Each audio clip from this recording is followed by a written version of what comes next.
हाथ में पंफलेट और तिरंगा लेकर प्रदर्शन कर रहे बीपीएससी टीआरई 3 के शिक्षक अभ्यर्थियों को पटना पुलिस ने ऐसे ही धक्का देकर लाठियों से पीट कर भगा दिया। इसमें कई छात्र घायल भी हो गए।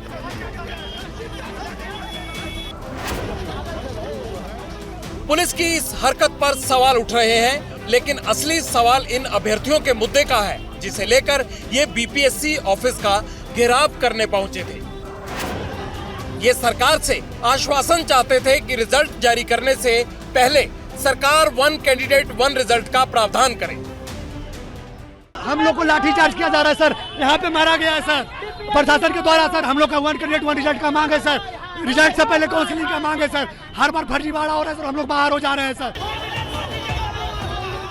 आखिर इस मांग की वजह क्या है, इसे भी समझना जरूरी है। शिक्षक बहाली फेज 1 और फेज 2 में रिजल्ट आने के बाद काउंसलिंग की गई थी, इसीलिए कई पद खाली हो गए थे।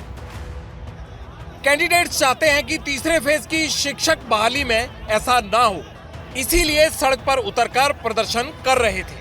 अब सवाल है कि पद खाली क्यों रह गए, तो इसका जवाब भी समझ लीजिए।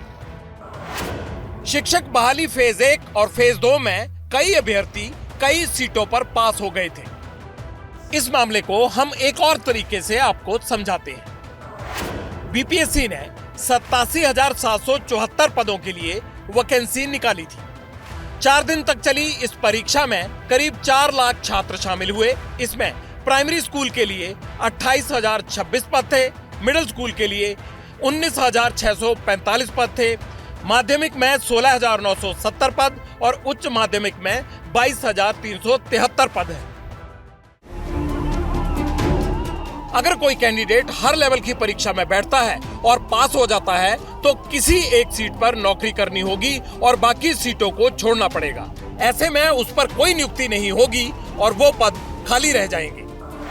शिक्षक भर्ती परीक्षा के तीसरे चरण का रिजल्ट इसी अगस्त महीने के अंत तक निकलने की संभावना है। छात्रों का कहना है कि स्वतंत्रता दिवस के बाद परीक्षा की आंसर की जारी होना शुरू हो जाएगा। यही वजह है कि कैंडिडेट्स रिजल्ट से पहले काउंसलिंग कराने की मांग को लेकर पटना के बेली रोड पर उतर आए, लेकिन पुलिस ने लाठीचार्ज कर उन्हें भगा दिया।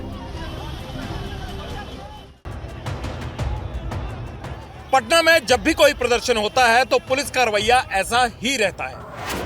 बिहार के पूर्व केंद्रीय मंत्री आरके सिंह भी पुलिस की कार्यशैली को लेकर परेशान हैं। दरअसल आरा में 7 साल की बच्ची से रेप हुआ। इस केस में पुलिस ने क्या कार्रवाई की, इसको लेकर पूर्व केंद्रीय मंत्री आरके सिंह ने डीजीपी को फोन किया। आरोप है कि डीजीपी ने फोन नहीं उठाया। आरके सिंह ने यहां तक कहा कि ऐसा लगता है जैसे आरा में क्रिमिनल स्वतंत्र हो गए हैं।